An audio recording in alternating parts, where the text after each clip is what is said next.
Hola, muy buenos días a todos. Con este nuevo tema vamos a comenzar la segunda parte de la asignatura que vamos a dedicar al estudio de sistemas mediante técnicas de simulación por eventos discretos. Bien, en este tema inicial lo que vamos a hacer es, en primer lugar, vamos a dar una explicación de por qué son necesarias las técnicas de simulación. Vamos a ver que en muchos casos la única alternativa práctica para poder estudiar el rendimiento de ciertos sistemas es recurrir a la simulación. Después vamos a ver qué tipos de simuladores podemos realizar y vamos a ver que en concreto dentro de esos tipos a nosotros nos va a interesar estudiar un modelo concreto, que es el que os comentaba al principio de sistemas de simulación por eventos discretos. Bien, después vamos a ver cómo podemos o cómo debemos plantear un modelo de simulación y para ello vamos a usar un ejemplo ilustrativo, que es un sistema de colas con un solo recurso, los sistemas de tipo GG1. A través de este ejemplo vamos a ver qué necesitamos especificar para un simulador, es decir, su estado, sus parámetros de configuración, las variables que queremos estudiar, etcétera. Y una vez que lo hayamos construido, vamos a ver después en la parte de las prácticas cómo trasladar dicho modelo a un simulador práctico implementado utilizando MATLAB. Antes de comenzar el contenido, indicaros que tenéis en la última sección de este tema, en la sección de referencias, un par de libros que podéis utilizar si queréis consultar los contenidos de esta asignatura. En los dos libros tenéis recogido todo el material, en el primero en español y en el segundo en inglés. Vamos a comenzar explicando por qué necesitamos sistemas de simulación.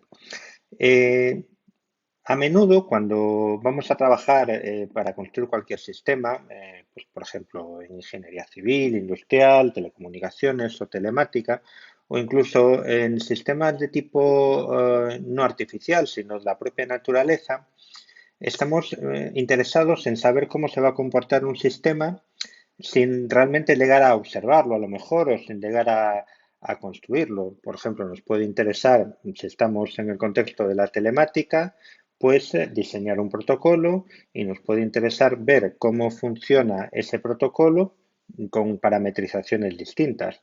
O a lo mejor si trabajamos en el ámbito de la ingeniería civil, pues nos puede interesar saber cómo tenemos que diseñar una infraestructura de carreteras para soportar un tráfico, ver la frecuencia con la que tenemos que utilizar los semáforos o cualquier otro tipo de elemento de esta infraestructura.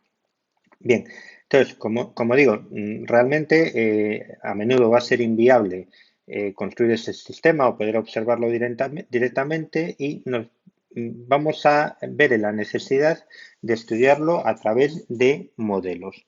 Estos modelos pueden ser o bien de tipo físico o bien de tipo matemático. Bueno, los modelos de tipo físico, por ejemplo, son los que se utilizan en la ingeniería aeroespacial o en la automovilística, donde, por ejemplo, construimos una maqueta de un avión y la metemos dentro de un túnel de viento para ver cuál es su coeficiente aerodinámico. Esta alternativa presenta el inconveniente de que, bueno, de que no tenemos que realmente llegar a construir el modelo global, pero sí lleva cierto tiempo. Si queremos hacer cualquier modificación, por ejemplo, en la estructura del avión, pues tenemos que construir un nuevo modelo. Entonces, una herramienta más inmediata para poder estudiar las prestaciones de cualquier sistema artificial o natural es la utilización de modelos matemáticos. Al final, un modelo matemático es un conjunto de las relaciones que existen entre las variables que configuran ese sistema y que nos permiten extraer conclusiones acerca de los mismos. La ventaja de los modelos matemáticos es que van a facilitar el estudio de los sistemas cuando los variamos. No vamos a tener que construir una nueva maqueta, sino que ajustando nuestras ecuaciones, nuestras fórmulas, vamos a poder calcular cómo se comporta el sistema en cuestión. Dentro de los modelos matemáticos van a existir dos grandes variantes. Por una parte, los modelos que están basados en la obtención de una serie de soluciones analíticas, es decir, planteamos unas ecuaciones que rigen el funcionamiento, la operación del sistema y a menudo somos capaces de encontrar resultados exactos a partir de esas ecuaciones. ¿Qué va a suceder? Que muchas veces obtener esos resultados exactos lo que va a exigir es realizar simplificaciones considerables acerca de nuestro modelo. Por ejemplo, en el ámbito de telecomunicaciones muchas veces trabajamos con tráficos de tipo poissoniano porque son los únicos que son fácilmente analizables, son los únicos para los cuales puedo obtener fórmulas de resolución exacta de nuestros modelos. También podría pasar que yo pueda más o menos fácilmente plantear un conjunto de ecuaciones que rigen un modelo, pero que obtener las soluciones para ese conjunto de ecuaciones sea muy complicado. Por ejemplo, pensad en la primera parte de la asignatura donde veíais modelado. En el momento en que el estado de un sistema empezaba a tener muchas variables y el valor de estas variables podía ser muy heterogéneo, podíamos tener muchas configuraciones en esas variables, se disparaba el cómputo de las soluciones debido al problema de la explosión de la dimensionalidad. Si estamos en esa situación, podemos recurrir a una segunda alternativa de modelos matemáticos que se conocen como modelos basados en simulación. Estos consisten en establecer una serie de reglas suficientemente representativas de nuestro modelo matemático y ejecutar esas reglas para ser capaces de extraer muestras sobre el proceso que estamos interesados en conocer.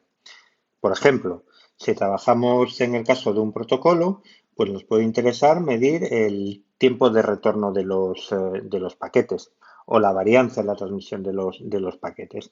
En ese caso, lo que haremos será construir una serie de reglas que nos digan cómo enviar esos paquetes y mediante nuestro modelo de simulación, lo que haremos será realizar un número suficiente de esas ejecuciones. A partir de las muestras obtenidas, seremos capaces de obtener esos tiempos medios o esas varianzas, por ejemplo. En el caso del simulador de la infraestructura de carreteras, lo que nos va a interesar, pues puede ser medir la probabilidad de que haya un atasco. En ese caso, lo que haremos será construir un modelo, una serie de reglas que nos dicen, pues, por ejemplo, cómo cambian los coches de carril, a qué velocidad circulan, etcétera, etcétera. Y utilizando esas reglas, vamos a ejecutar distintas trazas, distintas realizaciones de ese modelo y vamos a medir en cuántas de ellas hemos tenido un atasco. En cualquier caso, la utilización de esos modelos de simulación lo que va a hacer es permitirnos que aquellos sistemas que fueran muy complejos, para los cuales no existiera solución analítica o donde los tiempos de ejecución en los modelos computacionales asociados sean muy grandes, sean modelos matemáticos intratables y por lo tanto tampoco podemos ejecutar, pues siempre vamos a tener la alternativa de ejecutar nuestro modelo de simulación. Como características generales de los simuladores, comentar en primer lugar la más esencial de todas, la que acabamos de mencionar, y es que a diferencia de los modelos de tipo analítico, que a veces no son posibles, siempre vamos a poder recurrir al estudio utilizando simulación. Por lo tanto, en la mayoría de las situaciones prácticas vamos a poder atacar problemas utilizando esa metodología que no podríamos con la metodología analítica. Debido a esto, vamos a ser capaces de obtener conclusiones acerca del comportamiento del sistema utilizando este tipo de técnicas. Aunque los simuladores podrían usarse a mano, por decirlo así, ejecutando manualmente el conjunto de reglas que hayamos definido, habitualmente esto sería demasiado pesado y vamos a recurrir a la utilización de un computador. Vamos a ver cómo vamos a ser capaces de desarrollar herramientas de simulación que nos van a permitir la implementación de los simuladores. En temas posteriores veremos que también vamos a tener que prestar atención a distintos aspectos técnicos en la creación de estos simuladores. Por ejemplo, cómo obtener muestras que sean significativas acerca del proceso que nos interesa conocer o cómo generar las variables que alimentan a nuestro simulador. Todo esto lo veremos en temas posteriores dentro de esta segunda parte de la asignatura. A la hora de clasificar los simuladores existen tres criterios generales. En primer lugar, dependiendo de si el simulador tiene en cuenta o no que existe una evolución temporal en el sistema que nosotros queremos representar. En este sentido, existe una clasificación binaria. Los simuladores pueden ser estáticos, es decir, que no influye para nada el tiempo en la evolución de nuestro sistema, o pueden ser simuladores de tipo dinámico. Por ejemplo, podríamos pensar en el primer caso, la suma de la tirada de 10 dados. En ese caso no hay una influencia del tiempo en todo este proceso. En el segundo caso, si son de tipo dinámicos, podríamos poner, por ejemplo, la evolución de un router en una red de telecomunicaciones. En un router, dependiendo de los paquetes que tengamos dirigidos a cada una de las salidas, pues algunos de estos paquetes pueden tener o no que esperar. Entonces hay claramente una influencia del tiempo, de lo que va sucediendo con el tiempo en la evolución de nuestro simulador. En los ejemplos que dábamos al principio del tema, si pensamos en el caso, por ejemplo, de la red de carreteras, pues es evidente que también hay una influencia temporal. Lo que está sucediendo depende de lo que ha sucedido también en los instantes anteriores. Una segunda categoría es considerar si existe o no influencia del azar en el comportamiento de nuestro simulador. Van a existir dos casos, los simuladores de tipo deterministas o los simuladores de tipo aleatorios, que también podemos llamar estocásticos si además hay una influencia del tiempo en la evolución del simulador. Bien, en el primer caso lo que quiere decir es que no tenemos ninguna influencia del azar en nuestro sistema. Sería la situación determinista. No es lo más habitual. Muy a menudo, cuando trabajemos en simulación, vamos a trabajar con escenarios de tipo aleatorio.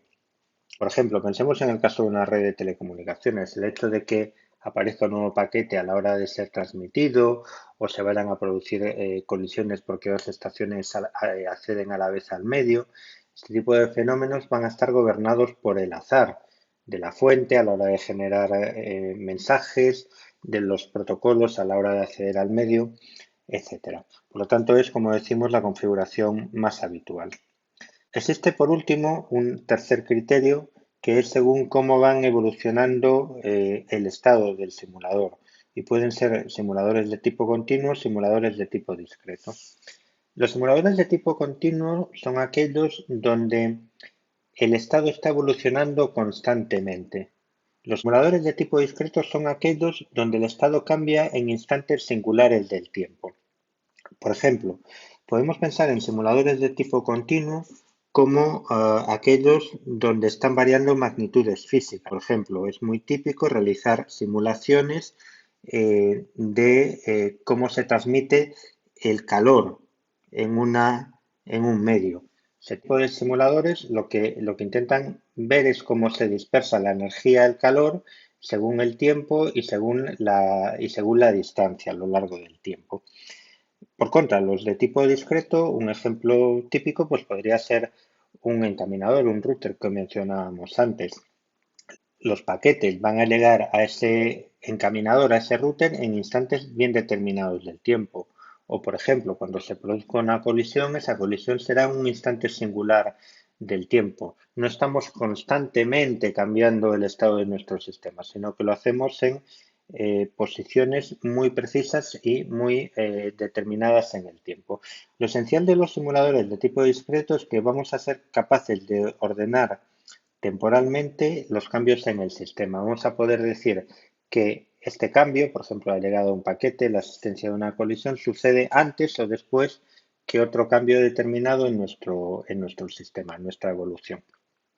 En general, los simuladores que estamos interesados en estudiar son aquellos de tipo estocástico, porque los sistemas de telecomunicaciones, por supuesto, hay una influencia del tiempo en la evolución del sistema y vamos a estar regidos por el azar en las fuentes, en el medio de comunicación, etcétera. Y van a ser también de tipo discreto, ya que vamos a tener cambios en la evolución de nuestro sistema en instantes muy concretos de tiempo. A este tipo de modelos, que tienen estas tres particularidades, es decir, estocásticos, lo cual quiere decir que son dinámicos y aleatorios y de tipo discreto, se les conoce como modelos de simulación por eventos discretos y son el objeto del estudio de esta segunda parte de la asignatura. En el siguiente vídeo veremos cómo podemos formular un modelo de simulación para un caso sencillo, el caso de un sistema de colas con un único recurso.